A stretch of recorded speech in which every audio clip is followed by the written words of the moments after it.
लोग फाइनेंस करने के लिए आते नहीं। जो आप इस्टेब्लिश हो जाइए तो बहुत लोग फाइनेंस करने के लिए आते हैं। तो हमको याद है कि सबने स्टेट बैंक से लोन के लिए गया तो उन्होंने ढेर सारे कागजात का लिस्ट बना दिया, ये कागजात लाइए, वहाँ से कहाँ से आता। धीरे धीरे दूसरा तल्ला बन गया, तीसरा तल्ला बन गया, पता नहीं चला। नमस्कार, आप देख रहे हैं न्यूज अरोमा और मैं हूं दयानंद राय। आज हमारे साथ हैं गुफ्तगू में खास मेहमान और शहर के जाने माने शिशु रोग विशेषज्ञ डॉक्टर राजेश कुमार। डॉक्टर राजेश कुमार जी की खासियत ये रही है कि शहर के सबसे बड़े शिशु रोग विशेषज्ञों में इनका नाम शुमार किया जाता है।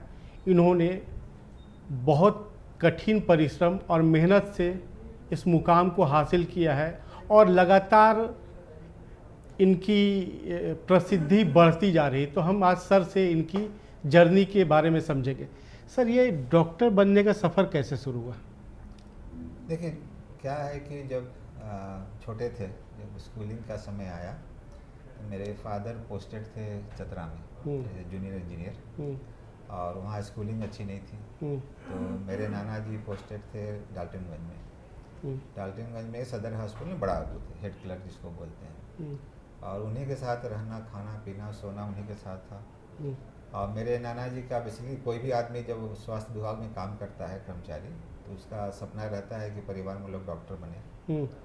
तो उनका कोई बेटा बेटी डॉक्टर बन नहीं पाया। तो उनका सपना था कि नाती बच्चे का डॉक्टर बनेगा, बड़ा होकर अपना हॉस्पिटल खोलेगा और गरीब बच्चों का इलाज करेगा।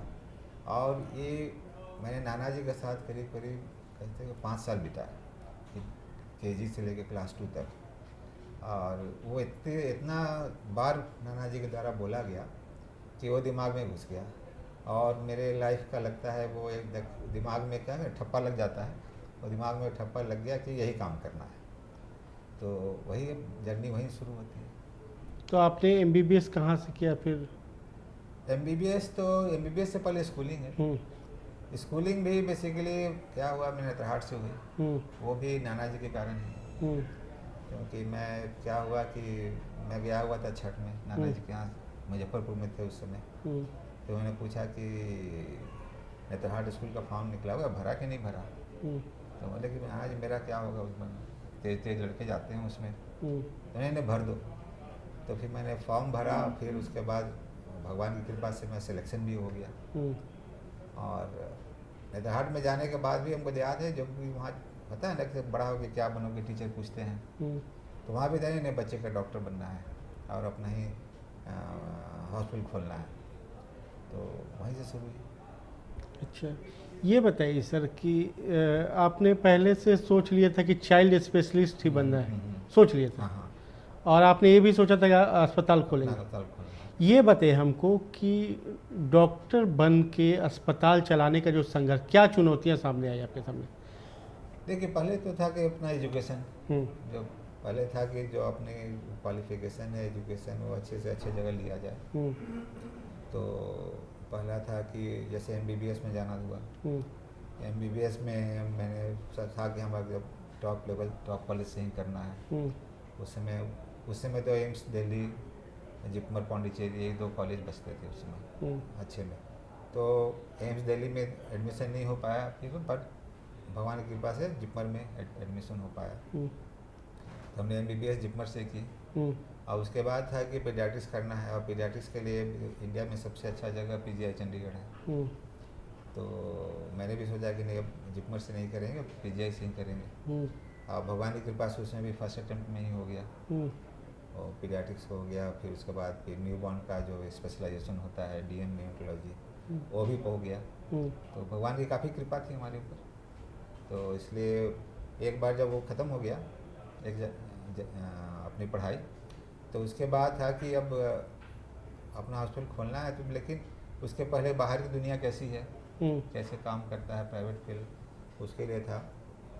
तो हमने एक विशाखापट्टनम में जाकर एक कॉर्पोरेट हॉस्पिटल ज्वाइन किया। वहाँ भी 2000 से 2004 तक 2004 था। उसमें पैसे नहीं थे, कुछ पैसे भी हो गए, और कुछ प्राइवेट प्रैक्टिस का एक्सपीरियंस भी हो गया। तो उसके बाद फिर रांची आके अपना हॉस्पिटल शुरू करना प्लान बनाया। चैलेंजेस क्या है? चैलेंजेस उसमें था कि उस समय था कि पहले कि हम तो बेसिकली हम लोग रहने वाले हैं पटना के, तो हम लोग का एम था कि पटना में ही जाएं, लेकिन उस समय पटना बिहार की लॉ एंड ऑर्डर स्थिति ऐसी थी कि सब लोगों ने एडवाइस किया कि नहीं पटना ठीक नहीं रहेगा, आप रांची आओ। तो रांची दूसरा अल्टरनेटिव था रांची, तो फिर रांची में आके हम लोगों ने शुरू किया। और चैलेंज ये था कि पहले कि मैं तो रांची का रहने वाला नहीं हूँ पहली बात, तो हमारे कुछ डिस्टेंट रिलेटिव हैं यहाँ पे, उन लोगों ने काफ़ी मदद की। और एक छोटा सा हॉस्पिटल जो रानी चिल्ड्रन है वहाँ पे ऑलरेडी नीचे कुछ शॉप्स बने हुए थे, तो एक फर्स्ट फ्लोर बनाया हम लोगों ने पहले। फर्स्ट फ्लोर बनाया कहीं 4000 स्क्वायर फीट के आसपास। फिर वहाँ से हमने हमारा एम था कि 20 बेड का चलाएंगे हॉस्पिटल, और लेकिन क्या हुआ कि वो 20 बेड धीरे धीरे दूसरा तल्ला बन गया, तीसरा तल्ला बन गया, पता नहीं चला। क्योंकि उस समय जो हेल्थ केयर था रांची में, हम 2004 की बात कर रहे हैं, 4, 5, 6 की बात कर रहे हैं, उतना एडवांस नहीं हुआ था। और बच्चों का हॉस्पिटल तो एक्सक्लूसिव कोई नहीं था, और पूरे कह सकते हैं पूरे झारखंड में कोई नहीं था। इसलिए कोई ऐसा हॉस्पिटल खुला तो उसकी डिमांड तुरंत बढ़ गई, क्योंकि नीड वो सोसाइटी की ज़रूरत थी, सोसाइटी की ज़रूरत थी। इसलिए वो कब वो 20 बेड से 100 बेड हो गया पता नहीं चला। और 100 बेड में भी आप इमेजिन कर सकते हैं कि वो 11-12 हज़ार स्क्वायर फीट में 100 बेड का हॉस्पिटल चलाना कितना मुश्किल था।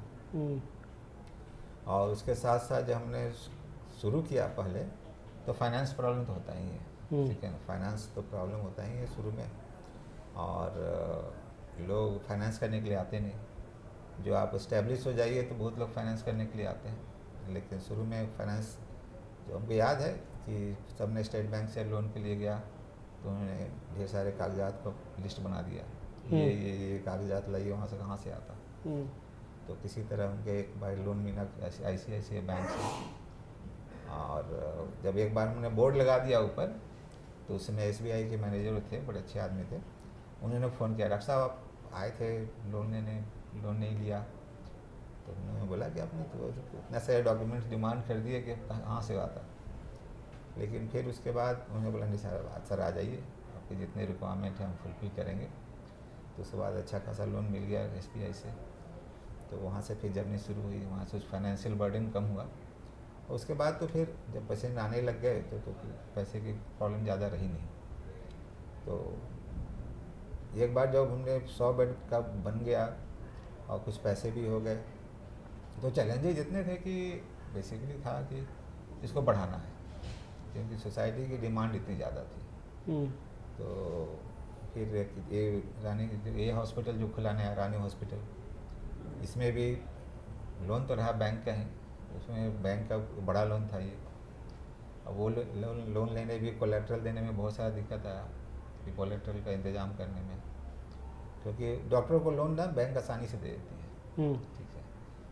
और पर तो भी आपको ना 25% कोलेट्रल चाहिए, बाकी बिजनेस के लिए 50%, 100% कोलेट्रल चाहिए। लेकिन डॉक्टर हॉस्पिटल के लिए 25 कोलेट्रल, अधिकांश बैंक 25% कोलेट्रल पे रेडी हो जाती है।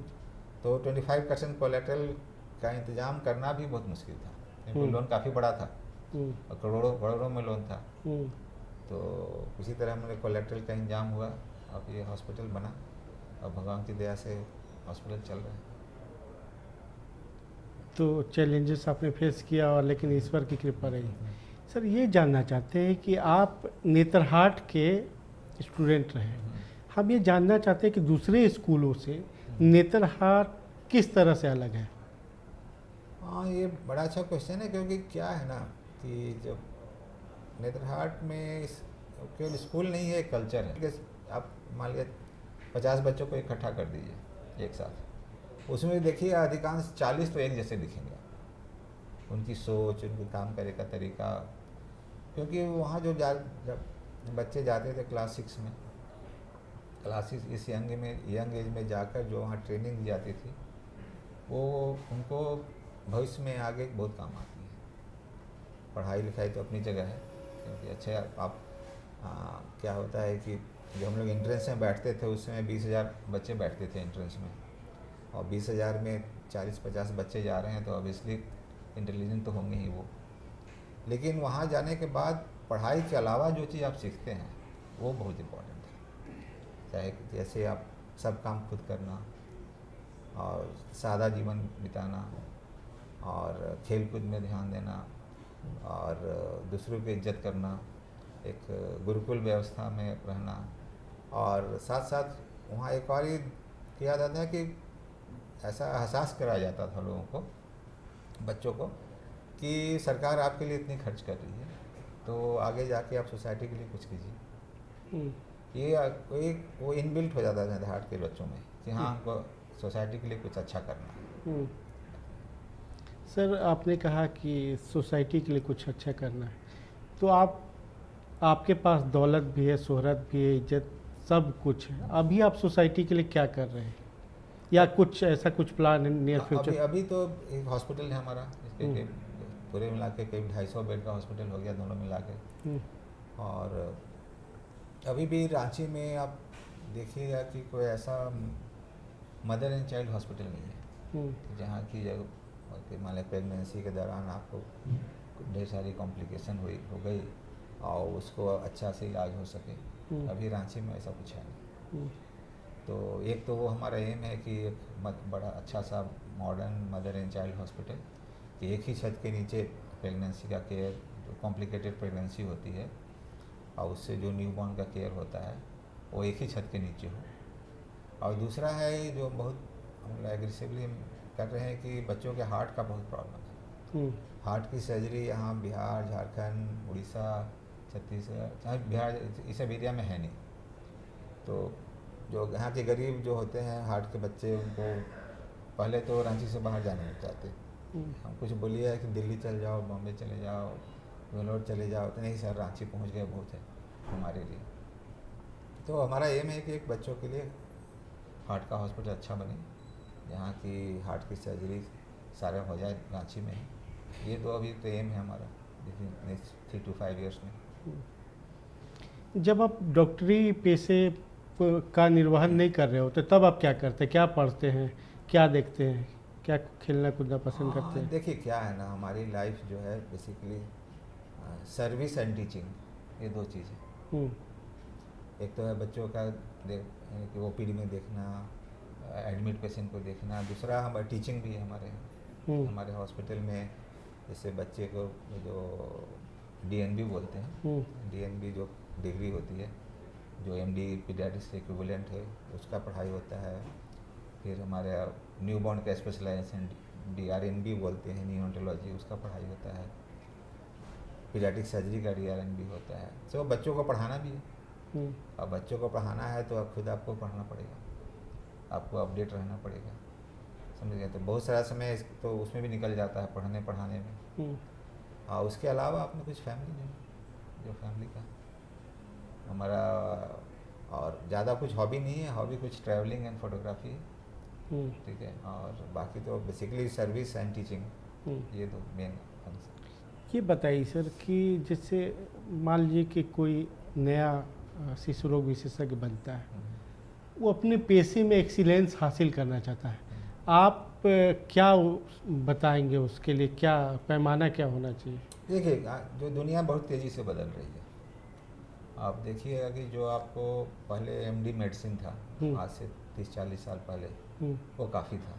लेकिन आज के ज़माना में एमडी मेडिसिन का कोई वैल्यू नहीं है। सारे कोई गैस्ट्रो का स्पेशलिस्ट है, कोई ब्रेन का स्पेशलिस्ट है, कोई किडनी का स्पेशलिस्ट है, कोई छाती का स्पेशलिस्ट है। रांची में ही देखिएगा तो हार्ट के करीब 25-30 स्पेशलिस्ट हैं। छाती का लीजिएगा एडल्ट का तो कम से कम 10 स्पेशलिस्ट हैं। सेम जो बच्चों के जो फील्ड में भी होने वाला है, ऑलरेडी शुरू हो चुका है। तो एडवाइस यही रहा है कि पहला आप अपना पढ़ाई पूरी कर लें। केवल एमडी पीडियाट्रिक्स करने से काफ़ी नहीं है आज के ज़माने में। आपको आगे जाके अगर बच्चों के न्यूरो का केस कर लें, कार्डियो का पढ़ाई कर लें, पेट का पढ़ाई कर लें, छाती का पढ़ाई कर लें, न्यूबॉर्न केयर का पढ़ाई कर लें, इंटेंसिव पीडियाट्रिक आईसीयू का पढ़ाई कर लें। कहने का मतलब भी पढ़ाई में कोई कोताही नहीं होनी चाहिए, और ट्रेनिंग अच्छा से हो जाए। एक बार ट्रेनिंग आपकी पूरी हो गई तभी आप प्रैक्टिस में आइए या फिर कॉलेज ज्वाइन कीजिए। आधा अधूरा काम एमडी पीडियाट्रिक्स आज के आगे फ्यूचर में उसका कोई ज़्यादा वैल्यू नहीं होने वाला। ये जानना चाहते हैं सर, ये जो वर्क प्रेशर है, अस्पताल चलाना, पढ़ाना, खुद देखना पेशेंट्स को, इसको कैसे आप मैनेज करते हो, बैलेंस कैसे बनाते हैं? ये बैलेंस हैबिट हो गया, समझे ना, हैबिट हो गया। और साथ में जो रूटीन होता है मॉर्निंग का, कुछ एक्सरसाइज या योगा, वो काफ़ी हेल्प करता है आपको। एक्सरसाइज, योगा, थोड़ा बहुत मेडिटेशन, जो सुबह में आप आधे घंटे से लेकर 1 घंटे करते हैं डेली, वो आपको काफ़ी हेल्प करता है, आपको एनर्जी देता है physically as well as mentally, वो काफ़ी हेल्प करता है।